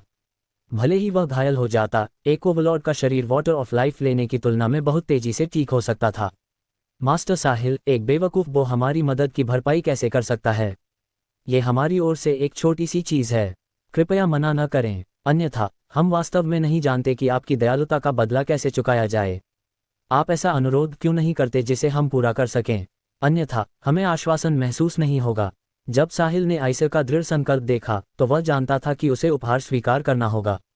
जहां तक अनुरोधों की बात है, उसके पास कोई नहीं था। क्या एल्व्स उसकी किसी चीज में मदद कर सकते थे? रुको, इस क्षण साहिल को अचानक याद आया कि वह एक ऐसे खजाने की तलाश में था जो ब्लड एसेंस को बहाल कर सके। वह स्टार किंगडम में कोई भी नहीं ढूंढ सका, लेकिन क्या लेला में कोई होगा? वह हेवनली ओवरलॉर्ड लूफियन के खिलाफ मुकाबला करने वाला था। साहिल जानता था कि वह पर्याप्त मजबूत नहीं था और उसके क्लोन्स उसके सबसे बड़े तुरुप का पत्ता होंगे। उसे अपने क्लोन्स का समर्थन करने के लिए ब्लड एसेंस की आवश्यकता थी। साधारण रक्त ब्लड एसेंस की तुलना नहीं कर सकता था। यदि साहिल ने इसका अत्यधिक उपयोग किया और समय पर इसे बहाल नहीं कर सका, तो साहिल के शरीर में समस्याएं विकसित होने लगेंगी। तो साहिल ने पूछा, चूंकि आपने पूछा है, मैं विनम्र नहीं बनूंगा। मुझे वास्तव में किसी चीज़ की ज़रूरत है और मुझे आश्चर्य है कि क्या आपके पास वह यहाँ है, या शायद आप जानते हैं कि यह कहाँ है। आप मुझे ये भी बता सकती हैं कि इसे कहाँ से प्राप्त करना है और मैं इसे स्वयं ले लूँगा। जब तक लेलर के पास वह खजाना था जो उसके ब्लड एसेंस को बहाल कर सके, ऐसा कुछ भी नहीं था जो वह एक ओवरलॉर्ड के रूप में प्राप्त नहीं कर सकता था। यदि एल्व्स नहीं जानते होंगे तो वह सिल्वियो से पूछेगा जब वह उनसे मिलेगा। ये चीज़ उनके बहुत काम आएगी। लूफियन से निपटने के लिए भी यह आवश्यक था। मास्टर साहिल, कृपया मुझे बताएं। जब तक हमारे पास वह है, आप इसे ले सकते हैं, चाहे वह कुछ भी हो, आइसे ने तुरंत उत्तर दिया। मुझे एक ऐसे खजाने की ज़रूरत है जो मेरे शरीर के ब्लड एसेंस को बहाल कर सके। क्या आपके पास एक है? साहिल ने उम्मीद की किरण के साथ पूछा। ब्लड एसेंस को बहाल करने के लिए एक खजाना? आइसे सोच में पड़ गई। मानव शरीर में ब्लड एसेंस एक बहुत ही महत्वपूर्ण चीज़ थी, लेकिन ब्लड एसेंस को बहाल करने वाले खजाने बहुत कम थे। मुख्य कारण ये था कि कोई भी सामान्य रूप से ब्लड एसेंस नहीं खोता, इसलिए बहुत कम लोगों को इसकी आवश्यकता होती थी। अध्याय 2764। मांग कम थी, इसलिए कोई इसे खोजने का जोखिम नहीं उठाएगा। हालांकि चूंकि साहिल को इसकी आवश्यकता थी, आइसे ने गहराई से सोचा कि क्या एल्व्स के पास ऐसे खजाने थे। अंततः आइसे को याद आया, एक अन्य फॉरबिडन एरिया में एक विशाल पवित्र पेड़ था जिसे एल्व्स द्वारा वर्ल्ड ट्री कहा जाता था। पवित्र पेड़ के अंदर एक छोटा सा खांचा था और हर साल पवित्र रस की एक बूंद बनती थी। एल्व्स ने कभी भी पवित्र रस के कार्य को पूरी तरह से नहीं समझा था। रक्त को तेजी से बनाने के अलावा इसका कोई अन्य प्रभाव नहीं लग रहा था। दूसरे शब्दों में, इसे उपचार औषधि के रूप में उपयोग किया जा सकता था। यदि चोट के परिणामस्वरूप अत्यधिक रक्त की हानि होती है, तो एक बूंद लेने से रक्त की तुरंत पूर्ति हो जाती है। एल्व्स ने यह मानने से इनकार कर दिया कि पवित्र रस का उपयोग केवल घावों को भरने के लिए किया जा सकता है। हालांकि उनका दृढ़ विश्वास था कि पवित्र पेड़ द्वारा उत्पादित चीजें महान खजाने होनी चाहिए। इसलिए उन्होंने उन्हें इकट्ठा किया। इतने सालों के बाद उन्होंने बहुत सारा जमा कर लिया था। यदि यह साधारण रक्त की पूर्ति कर सकता है, तो क्या ये ब्लड एसेंस की भी पूर्ति कर सकता है? आइसे ने कभी पवित्र पेड़ का रस नहीं लिया था, इसलिए वह इसके विशिष्ट प्रभावों को नहीं जानती थी। मास्टर साहिल, हमारे पास एक पवित्र पेड़ का रस है जो साधारण रक्त को तुरंत बहाल कर सकता है। हालांकि आपको ये पता लगाने की आवश्यकता होगी कि क्या ये ब्लड एसेंस की भी पूर्ति कर सकता है। आइसे ने इसे बाहर निकालने और कोशिश करने का फैसला किया। वह साहिल की मदद करने का अवसर गंवाना नहीं चाहती थी। सच में? साहिल ने आश्चर्य से पूछा। वह बस लापरवाही से पूछ रहा था, इसलिए उसे उम्मीद नहीं थी कि एल्व्स के पास ये होगा। हाँ, लेकिन मैं इसकी प्रभावशीलता की गारंटी नहीं दे सकती, आइसे ने चेतावनी दी। सुश्री आइसर, इसे बाहर निकालें और मुझे कोशिश करने दें। उसके बाद हमें पता चल जाएगा, साहिल ने बेसब्री से पूछा। चूंकि उसने क्लोनिंग सीखी थी, उसने अपने ब्लड एसेंस का बहुत अधिक उपभोग किया था। हालांकि फिलहाल इसका उसके शरीर पर कोई प्रभाव नहीं पड़ा था, लेकिन जब वह लूफियन से लड़ेगा तो उसे निश्चित रूप से अधिक ब्लड एसेंस की आवश्यकता होगी। यदि यह उसके शरीर को प्रभावित करता है तो यह एक समस्या होगी। लूफियन से लड़ने से पहले ब्लड एसेंस की पूर्ति करना सबसे अच्छा होगा। कृपया प्रतीक्षा करें, मास्टर साहिल, मैं इसे अभी ले आती हूँ। वह ईवी की ओर मुड़ी और कहा, ईवी, कृपया मास्टर साहिल के साथ रहो। मैं जितनी जल्दी हो सके वापस आऊंगी। हाँ माँ, ईवी ने उत्तर दिया। आइसर पवित्र रस लेने के लिए चली गई, केवल साहिल और ईवी रह गए। साहिल, तुमने मुझसे वादा किया था कि जब तुम्हारे पास समय होगा तो तुम फिर से एल्विन फॉरेस्ट आओगे। अपनी बात से पीछे मत हटना। ईवी ने साहिल की ओर अपनी आंखों में अनिच्छा के साथ देखा। साहिल द्वारा द स्पिरिट केज में उसे बचाने के बाद वह पहले से ही साहिल के प्रति थोड़ा लगाव विकसित कर चुकी थी। हालांकि वह एल्विन प्रिंसेस थी, इसलिए उसे अपनी भावनाओं को अपने दिल की गहराई में दफनाना पड़ा और उन्हें व्यक्त करने की हिम्मत नहीं की। अब जब साहिल की असली पहचान उजागर हो गई थी और ईवी को उनके बीच के अंतर के बारे में पता चला, तो उसने अपनी भावनाओं को और भी गहरा छिपा लिया। चिंता मत करो ईवी, एल्विन फॉरेस्ट कितनी सुंदर जगह है। सब कुछ संभालने के बाद मैं यहाँ कुछ समय के लिए रहूंगा। तब नाराज मत होना, साहिल ने मुस्कुराहट के साथ मजाक किया। मैं नहीं होऊंगी साहिल, यदि तुम वापस आते हो तो पूरा क्लैन तुम्हारा गर्मजोशी से स्वागत करेगा। तुम हमारे महान उपकारी हो और हम तुम्हारा जितना शुक्रिया अदा करें कम है, तो मैं तुमसे नाराज कैसे होऊंगी। ईवी ने जल्दी से समझाया, मैं तो बस मजाक कर रहा हूँ। तो फिर यह पक्का रहा? हाँ पक्का। अध्याय 2765। आइसे जल्दी वापस आ गई। उसने एक ओवरलॉर्ड को बहुत लंबे समय तक इंतजार करवाने की हिम्मत नहीं की। उसके हाथ में जो था वह भी हथेली के आकार की लौकी थी। मास्टर साहिल, यह एल्विन फॉरेस्ट के पवित्र पेड़ का पवित्र रस है। हर साल केवल एक बूंद होती है। पिछले कुछ वर्षों में एल्व्स ने केवल इसे बचाया है और मैं ये सब आपको दे रही हूँ। मुझे उम्मीद है कि यह उपयोगी होगा। उसने साहिल को लौकी थमा दी। धन्यवाद सुश्री आइसर। साहिल ने इसे लिया और बिना सोचे एक घूंट भर लिया। वह किसी भी दुष्प्रभाव से नहीं डरता था। आखिरकार वह एक ओवरलॉर्ड था। ऐसी बहुत सी चीजें नहीं थीं जो किसी ओवरलॉर्ड को शारीरिक परेशानी दे सकें। पीने के बाद साहिल ने अपने शरीर में होने वाले परिवर्तनों को सावधानीपूर्वक महसूस करना शुरू किया। उसका रक्त ऐसे उबलने लगा जैसे वह उत्साहित हो। शरीर धीरे धीरे लाल हो गया क्योंकि उसके शरीर में नया रक्त बन गया। साहिल ने अपने दिल पर ध्यान केंद्रित किया। सबसे महत्वपूर्ण बात यह थी कि क्या नया ब्लड एसेंस जल्दी पैदा हो सकता था। यदि उसका शरीर स्वयं ब्लड एसेंस की पूर्ति करता तो यह बहुत धीमा होता और साहिल इतना लंबा इंतजार नहीं कर सकता था। समय तेजी से बीता। एक पल के बाद साहिल के चेहरे पर मुस्कान आ गई। उसका ब्लड एसेंस पूरी तरह से भर गया था। साहिल इस परिणाम से बहुत खुश था। बगीचे में बहुत सी चीजें उगी थीं, हालांकि उन्हें कभी बोया नहीं गया था। ये सिर्फ एक अनपेक्षित टिप्पणी थी और साहिल को इससे कोई बड़ी उम्मीद नहीं थी। फिर भी परिणाम ने साहिल को चकित कर दिया। रस की इस लौकी के साथ उसे अब भविष्य में ब्लड एसेंस खोने की चिंता नहीं करनी पड़ेगी। इस बार उसका एल्वन फॉरेस्ट आना सही था। न केवल उसे सनबो मिला, जो सिस्टम के विकास के लिए आवश्यक 3 प्राचीन हथियारों में से एक था, बल्कि उसे पवित्र पेड़ का रस भी मिला जिसने ब्लड एसेंस को बहाल कर दिया। यह उसके लिए बहुत अच्छी जगह थी। ये कैसा था, मास्टर साहिल? क्या इसने काम किया? जब आइसन ने साहिल को मुस्कुराते हुए देखा तो उसने धीरे से पूछा। ईवी ने भी साहिल को करीब से देखा। बेशक, उसे उम्मीद थी कि एल्व्स भी साहिल की मदद कर सकते हैं।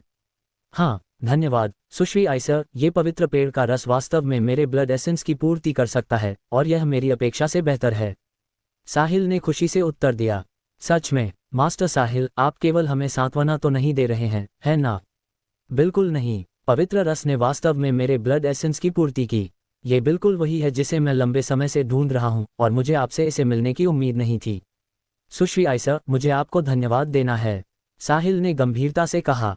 पवित्र रस प्राप्त करने के बाद साहिल निश्चिंत हो सकता था और लूफियन के साथ अच्छी लड़ाई लड़ सकता था। वह जानना चाहता था कि क्या उसके जैसा एक पार्शल हेवनली ओवरलॉर्ड असली हेवनली ओवरलॉर्ड को हरा सकता है। यदि 10 नहीं कर सके तो वह 20, 30 या उससे भी अधिक बुलाएगा। लेवल 6 क्लोनिंग समान ताकत के 81 क्लोन्स को बुला सकती थी। भले ही पार्शल हेवनली ओवरलॉर्ड और हेवनली ओवरलॉर्ड के बीच एक बड़ा अंतर था, साहिल को विश्वास नहीं था कि 81 पार्शल हेवनली ओवरलॉर्ड्स जो मौत से नहीं डरते थे, वे एक लूफियन को नहीं हरा सकते थे। क्या इसने वास्तव में काम किया? आइसर को अब भी विश्वास नहीं हो रहा था। अध्याय 2766। उसने सोचा कि साहिल शायद उसे केवल सांत्वना दे रहा होगा। यह उपयोगी है, यह बहुत उपयोगी है। यह अन्य लोगों के लिए उपयोगी नहीं हो सकता है, लेकिन मेरे लिए यह एक दुर्लभ खजाना है, साहिल ने उत्साह से कहा।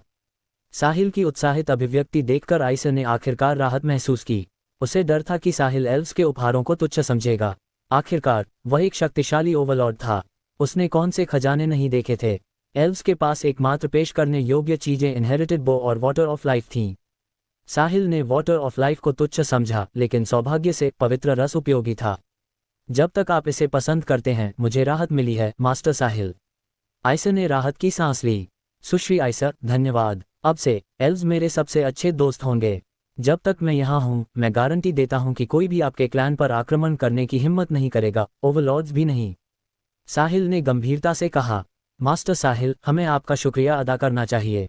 न केवल आपने हमारे सबसे बड़े प्रतिशोध का बदला लेने में हमारी मदद की, बल्कि आपने अन्य ताकतों को खुश करने की मजबूरी से एल्व्स को ऊपर उठने में भी मदद की। हम एल्व्स इस दयालुता को हमेशा याद रखेंगे। हे भगवान। माँ, साहिल, आप दोनों को एक दूसरे के साथ विनम्र होना बंद कर देना चाहिए। चूंकि हम सभी दोस्त हैं, क्या हमें एक दूसरे की मदद नहीं करनी चाहिए? ईवी हस्तक्षेप करने से खुद को रोक नहीं सकी। हाँ, ईवी सही है, हम दोस्त हैं, इसलिए हमें एक दूसरे की मदद करनी चाहिए। चलो इतना विनम्र होना बंद करते हैं। साहिल हंसा। वह बहुत खुश था। एल्वन फॉरेस्ट की उसकी यात्रा ने उसकी चिंताओं को पूरी तरह से हल कर दिया था। हेवनली ओवरलॉर्ड लूफियन, बस मेरे क्लोन्स द्वारा प्रताड़ित होने का इंतजार करो। भले ही लूफियन 81 क्लोन्स को संभाल सके, अन्य 80 के बारे में क्या? एक क्लोन के गायब होने के बाद उसे रक्त के एक और बूंद का उपभोग करके तुरंत बदल दिया जाएगा। जब तक साहिल का मुख्य रूप वहां था, अनगिनत क्लोन्स लूफियन का इंतजार कर रहे होंगे। वह थकावट से मर भी सकता है। दिव्य वृक्ष के रस के साथ साहिल को अब ब्लड एसेंस खत्म होने की चिंता करने की जरूरत नहीं थी। आइसर भी हंसी। साहिल के समर्थन के साथ एल्व्स का उदय अजेय होगा। एक दिन वे लेले की शीर्ष ताकतों में से एक बन सकते हैं। दोनों पक्षों को वह मिला जो वे चाहते थे। ये जीत जीत की स्थिति थी। सुश्री आइसर, चूंकि विंजन्स आपके पुराने दुश्मन हैं और उन्होंने बहुत सी अपमानजनक चीजें की हैं, मैं जाने से पहले आपको एक और उपहार दूंगी। साहिल के बोलना समाप्त करने के बाद उनके सामने का दृश्य अचानक बदल गया। जब आइसर और ईवी होश में आईं तो वे घने कोहरे से घिरे एक अजीब वातावरण में थीं। मास्टर साहिल, ये कहाँ है? आइसर ने भ्रम में पूछा। हम मिस्टी फॉरेस्ट के ऊपर हैं और नीचे विंजेंस का घर है, साहिल ने उत्तर दिया। क्या हम मिस्टी फॉरेस्ट के ऊपर हैं? आइसर ने सदमे में पूछा। एक पल वे एल्वन फॉरेस्ट में थीं और पलक झपकते ही साहिल ने माँ और बेटी को मिस्टी फॉरेस्ट पहुंचा दिया था, जो विंजेंस का घर था। एक ओवरलॉर्ड की ताकत वास्तव में डरावनी थी।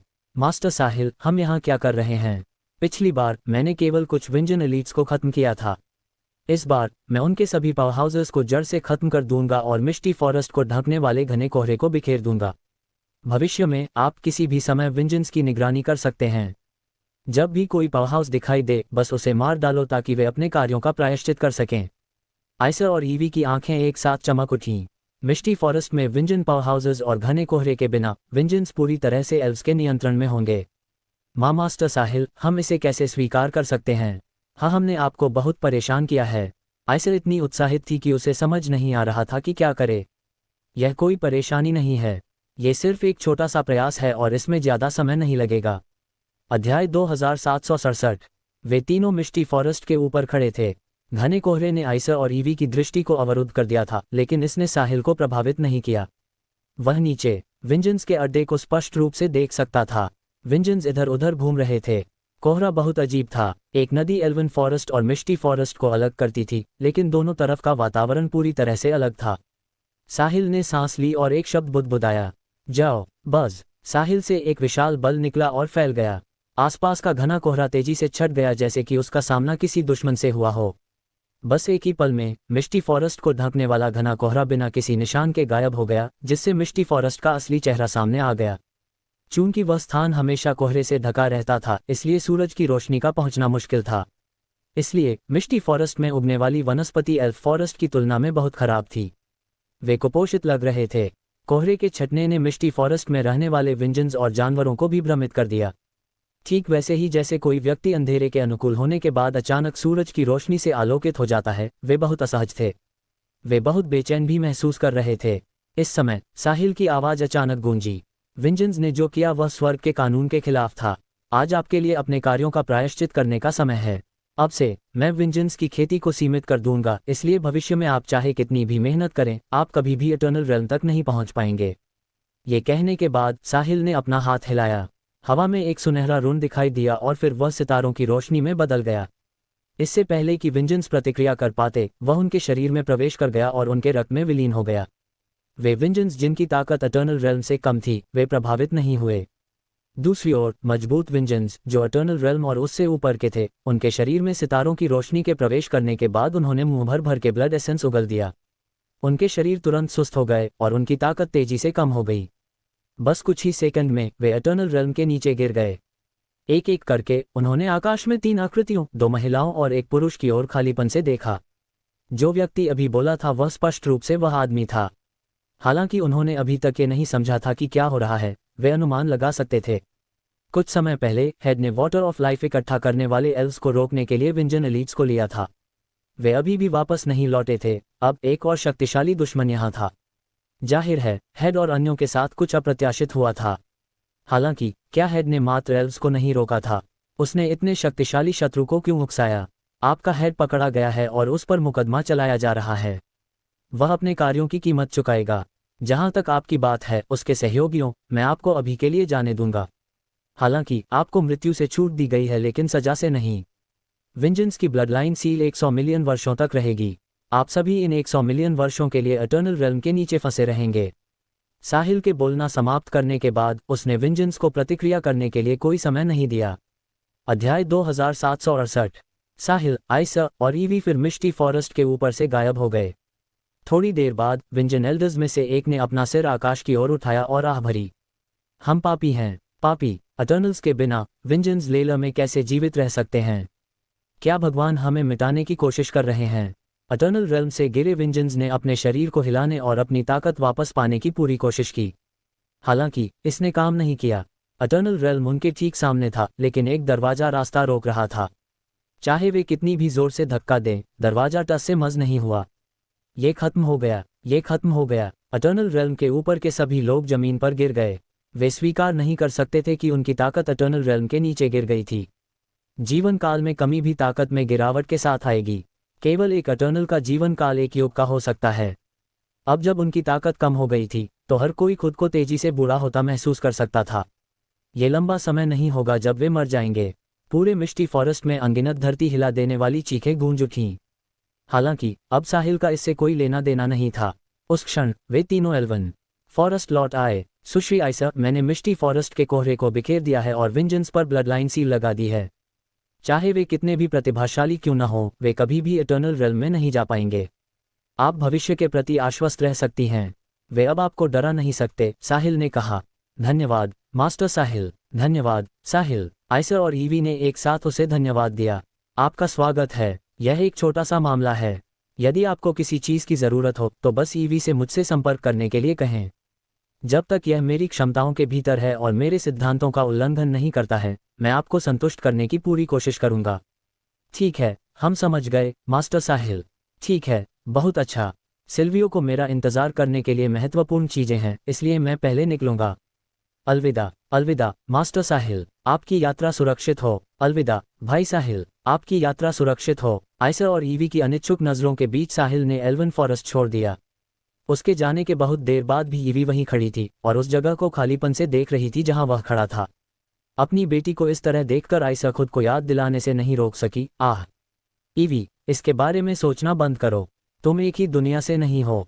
माँ, मुझे पता है। साहिल एक ओवरलॉर्ड है। मुझे डर है कि पूरे लेलम में केवल एम्प्रेस एलोरा ही उसके लायक है, ईवी ने फुसफुसाते हुए कहा।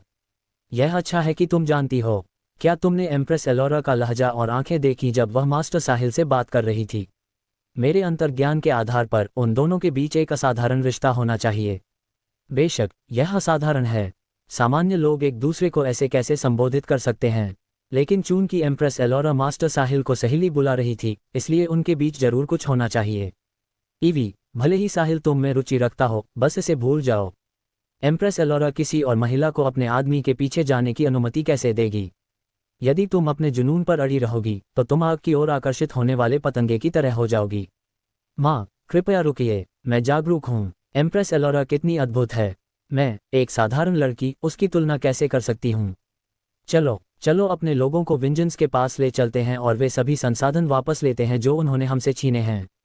हम उन्हें बता देंगे कि यदि वे भविष्य में जीवित रहना चाहते हैं तो वे केवल एल्व्स के सामने आत्मसमर्पण कर सकते हैं। आइसा की आंखों में एक भयावह ऊर्जा उभरी। वह अपने पूरे दिल से विंजेंस से नफरत करती थी। हालांकि अब जब साहिल ने विंजेंस पर ब्लड लाइन सील लगा दी थी तो वे खतरा नहीं थे और एल्व्स उन्हें खत्म नहीं करेंगे। उन्हें जीवित रखना मृत्यु से अधिक कष्टदायक होगा। ठीक है माँ, चलिए चलते हैं। फिर वे दोनों एल्व्स के कुछ एलीट्स को मिस्टी फॉरेस्ट ले गए। कोहरे के रास्ता न रोकने के कारण वे जल्द ही विंजेंस के अड्डे पर पहुंच गए। विंजेंस के पास कोई एटर्नल्स नहीं थे, इसलिए एल्व्स ने उन्हें सहजता से नियंत्रित कर लिया। अध्याय 2769। लेला में कहीं शून्य में तैरता हुआ एक शानदार महल था। महल में 5 लोग एक साथ बैठे थे। वे सिल्वियो, एलोरा, वैलेंटीन, ड्रोगो और साहिल थे जो अभी पहुंचे थे। 5 लेला रूलर्स के बीच 4 ओवरलॉर्ड्स को देखते हुए साहिल वैलेंटीन और ड्रोगो की ओर मुड़ा। वह पहले ही एलोरा और सिल्वियो से मिल चुका था। वैलेंटीन और ड्रोगो भी साहिल को जिज्ञासा से देख रहे थे। लेला में एक नया ओवरलॉर्ड उभरे हुए कितने साल हो गए थे? ये सैकड़ों युग हो सकते हैं। अप्रत्याशित रूप से एक अचानक प्रकट हो गया था। क्या वह लूफियन का स्थान भरने के लिए यहाँ था? आओ, मैं वैलेंटीन और ड्रोगो का परिचय कराता हूँ।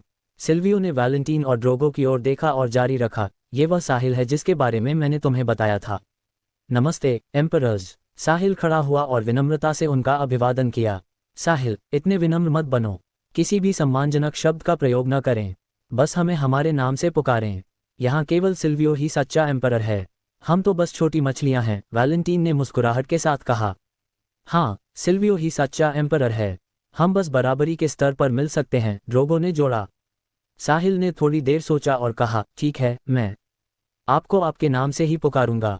ये ठीक है, बस हमें एम्परर्स मत कहना। ये बहुत अजीब लगता है। चूंकि वे तीनों अभी मिले थे, उन्होंने संक्षिप्त बातचीत की। फिर साहिल सीधे विषय पर आया और सिल्वियो से पूछा, सिल्वियो, आपने कहा था कि लूफियन प्रकट हुआ है।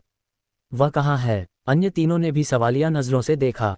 वे सभी लूफियन की उपस्थिति के बारे में जानते थे, लेकिन यह नहीं जानते थे कि वह कहाँ है या वह उत्पात मचा रहा है या नहीं। रोबोशस को नष्ट करते समय लूफियन गंभीर रूप से घायल हो गया था, इसलिए उसे कहीं ठीक होना चाहिए। रोबोशस के नष्ट होने के बाद एक विशाल ब्लैक होल दिखाई दिया। मैंने लोगों को इसकी निगरानी के लिए भेजा है और मुझे कुछ समय पहले खबर मिली है कि लूफियन को ब्लैक होल से निकलते हुए देखा गया था, सिल्वियो ने समझाया। क्या वह पागल हो गया? साहिल ने फिर से पूछा। कोई अंदाजा नहीं, सिल्वियो ने अपना सिर हिलाया।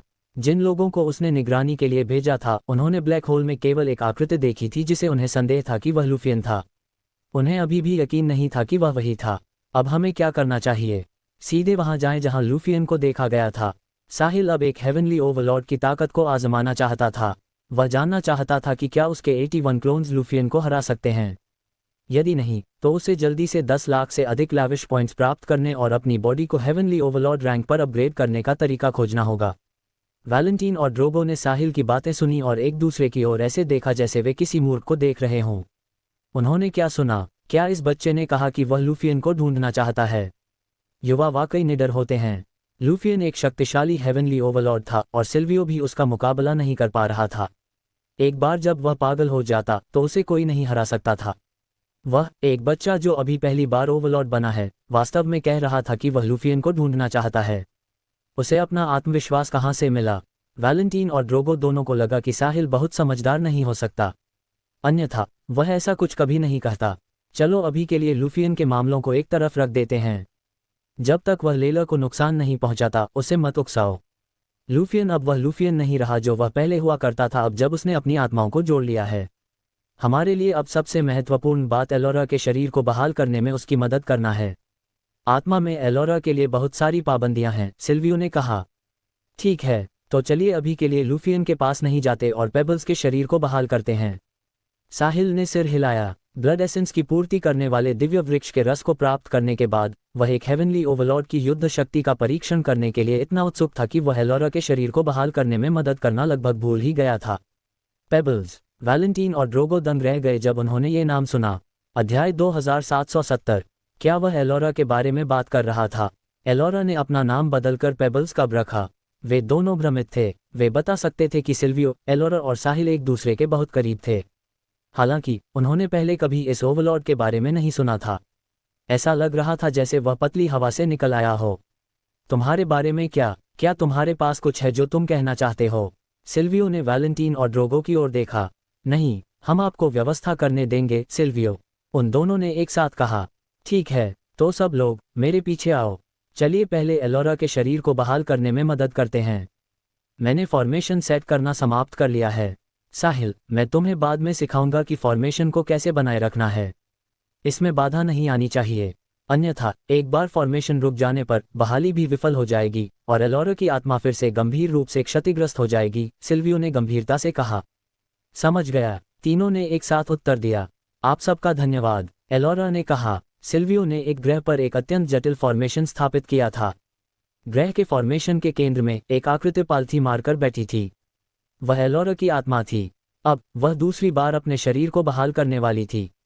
पहली बहाली की विफलता ने एलोरा की आत्मा को काफी नुकसान पहुंचाया था। यदि इस बार भी यह विफल रहा तो परिणाम पहली बार की तुलना में अधिक गंभीर होंगे। ग्रह के बाहर सिल्वियो, साहिल, वैलेंटीन और ड्रोगो खुद को पुनर्गठित करने के लिए कड़ी मेहनत कर रहे थे। सिल्वियो और साहिल ठीक थे, हालांकि वैलेंटीन और ड्रोगो अपनी चोटों से पूरी तरह से ठीक नहीं हुए थे, इसलिए उन्हें और समय चाहिए था। साहिल, मैंने जो तरीका तुम्हें सिखाया है उसके अनुसार फॉर्मेशन को चालू रखो। तुम्हें कोई समस्या तो नहीं है ना? सिल्वियो की आवाज शून्य को पार कर साहिल के कानों तक पहुंची। सिल्वियो, चिंता मत करो, कोई समस्या नहीं है, साहिल ने आत्मविश्वास से कहा। ठीक है, वैलेंटीन, ड्रोगो, आप दोनों का क्या? आपकी तैयारी कैसी है? सिल्वियो, हम तैयार हैं, हम किसी भी समय शुरू कर सकते हैं। वैलेंटीन और ड्रोगो ने एक साथ उत्तर दिया। बहुत अच्छा, मेरा मानना है कि आप सभी जानते हैं कि जब एलोरा ने पहली बार अपना शरीर बहाल किया था तो सोल डिवाउरर्स और रोबोशस द्वारा इसमें बाधा डाली गई थी और इससे उसकी आत्मा को गंभीर नुकसान पहुंचा था। सोल डिवाउरर्स और रोबोशस इस बार नहीं आएंगे, इसलिए हमारे विफल होने का कोई कारण नहीं है। समझ गया, उन तीनों ने साथ में उत्तर दिया। तो चलिए अब शुरू करते हैं। सिल्वियो के बोलना समाप्त करने के बाद वह चिल्लाया, उठो। ग्रह का फॉर्मेशन सक्रिय हो गया। प्रकाश की किरणें निकलीं और शून्य में समा गईं। 4 शक्तिशाली ओवरलॉर्ड सामान्य परिस्थितियों में फॉर्मेशन के संचालन को बनाए रख सकते थे और बहुत अधिक समस्या नहीं होगी, विशेष रूप से 2 पार्शल हेवनली ओवरलॉर्ड्स, सिल्वियो और साहिल की उपस्थिति के साथ। समय थोड़ा थोड़ा करके बीतता गया। जल्द ही एलोरा की बहाली 90% पूरी हो गई। प्रक्रिया के दौरान घायल वैलेंटीन और ड्रोगो के थोड़ा थकने के अलावा उन्हें किसी अन्य समस्या का सामना नहीं करना पड़ा और कोई भी परेशानी पैदा करने नहीं आया। वैलेंटीन और ड्रोगो ये देखकर थोड़े हैरान थे कि साहिल कितना तनाव मुक्त था। हालांकि उनकी चोटें ठीक नहीं हुई थीं, लेकिन वे दोनों एंशिएंट ओवरलॉर्ड्स थे। साहिल ने अभी अभी ओवरलॉर्ड रेल्म में कदम रखा था, तो उसका इतना मजबूत संचय कैसे हो सकता था? ये सवाल उन दोनों के मन में अनियंत्रित रूप से उठा। क्या ये बच्चा वास्तव में अभी अभी ओवरलॉर्ड बना है? शायद यह इतना सरल नहीं था। जब ये खत्म हो जाएगा तो उन्हें पूछने का अवसर ढूंढने की जरूरत थी। जब सबने सोचा कि एलोरा की बहाली एक सफल अंत की ओर बढ़ रही है, अचानक एक विशाल ऊर्जा प्रकट हुई। वे चारों एक साथ चौंक गए। वे जानते थे कि वह लूफियन था। दोस्तों, अगर आपको यह वीडियो पसंद आई है तो वीडियो को लाइक करें और नेक्स्ट पार्ट के लिए कमेंट कर देना और नोवेल एडिट चैनल को सब्सक्राइब कर लेना। Thank you.